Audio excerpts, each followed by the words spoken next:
So being a hypocritical or two-faced Muslim by title is worse than being a kafir. It's worse than any other thing that you can imagine, because first of all, it's in an authentic hadith from our Prophet Muhammad Rasulullah sallallahu alaihi wasallam that hypocrites are the worst of people, and there's plenty of hadiths again that make it clear that two-faced people are the worst of people. They're essentially the same thing, and they're the worst of people because they misrepresent whatever they're trying to gain the benefit by associating with, by title, So as a Muslim, a hypocritical Muslim, they want to promote the things that they like in Islam, like whatever that might be, high mahar, the benefits they get, or having more than one wife, or these things. They like to really exaggerate those benefits and their rights in Islam. But at the same time, when it's something they don't like, they deny it. When it's something that doesn't benefit them and it benefits someone else, they will oppress that person of that right because they don't like it. But they like to promote as much as they can their rights. This is a hypocrite. This is a two-faced person.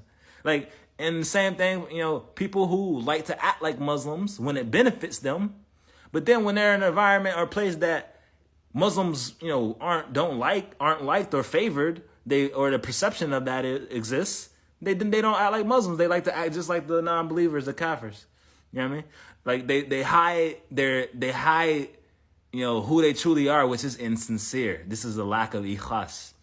The same thing, where you want to show off around family and around Muslims. You like to pray and show that you do good stuff and you follow Islam. But then, when you're not around them, when you're on your own at home and no one's looking, you don't care about none of that. And Allah subhanahu wa ta'ala knows what's in your heart. You can't hide that insincerity. And we have a whole surah in the Quran, and one of the last surahs is called ikhlas, sincerity. Qul huwa Allahu ahad, Allahu samad, lam yalid wa lam yulad, wa lam yakul lahu kufuwan ahad.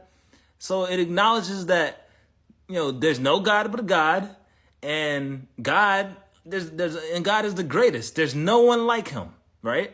And he begotteth not, nor is he begotten. So he doesn't have offspring, nor has he been born by anyone. So this is similar to the Shahada, la ilaha illallah. You have to acknowledge this with sincerity in order to become a Muslim. And if you don't acknowledge this, you're annulled from being a Muslim in the eyes of Allah subhanahu wa ta'ala. He knows that it was insincere. And this is why that surah is called ikhlas. Because this is the thing, at least, that you have to sincerely acknowledge in order to be a Muslim. This idea of accepting God as the greatest, no one like him, and there's only him. And and you can't contradict that.